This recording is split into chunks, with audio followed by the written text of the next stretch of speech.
haddii uu kan istaago waa qofka koowaad, waxaan siinayaa intaa. qofka labaad, qofka saddexaad waa meesha ugu badan aan u rajeynayo.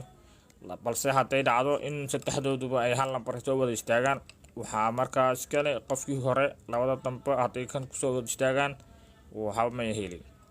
shardigu wuxuu yahay saddexda qofkan soo qabanayo ugu badnaan waxaan u tabaninayaa inay helaan saddexdaas lambar, inay kala helaan ay saacad ugu istaagto. haddii ka soko iyo maaragtay qaybo ebera iyo qaybo maaragtay intaa ka yar hadday soo helaanne waa fadaalika. soo dhawaada shashadano garaacano sheer gareeya. halkan waa tijaabi nasiibkaaga guuleyso in lagu ciyaar diyaar u taatama ya ina ku ciyaar diyaar u taatama. okay, waxaan ku rajeynaa nasiib wacan.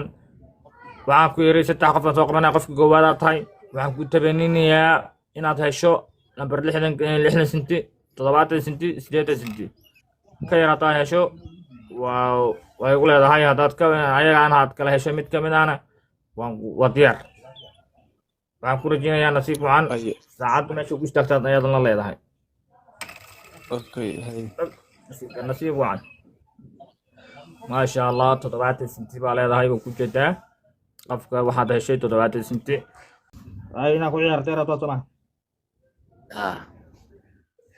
okay, waxaan ku rajeynaa nasiib wacan. ogaaw yaa lambarkan 7 qof bay kusoo aaday oo haleelay. 2 qof aa noo dhimaneed. haddii qofka koowaad labaadaad tahay, kan iyo kan mid baan ku rajeynayaa marka inaad hesho kan iyo kan.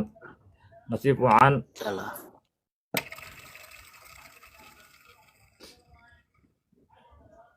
saaxiib waxba ma laha, eber baa ku saaray. waan ku salaamayaa saaxiib. tartanka diyaar u tahay sooma wala socotaa? هديات ayago ku ciyaari karaa sooma. maasha allah, qofkii saddexaadaana tahay, waana qofkii u dambeeyey. waxaana ku tan waa la helay. kan iyo kan aanu ku banaan.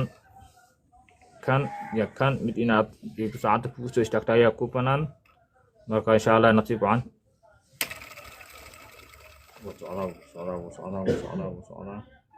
waa ka xuma oo arkay eber ku soo aad adigana.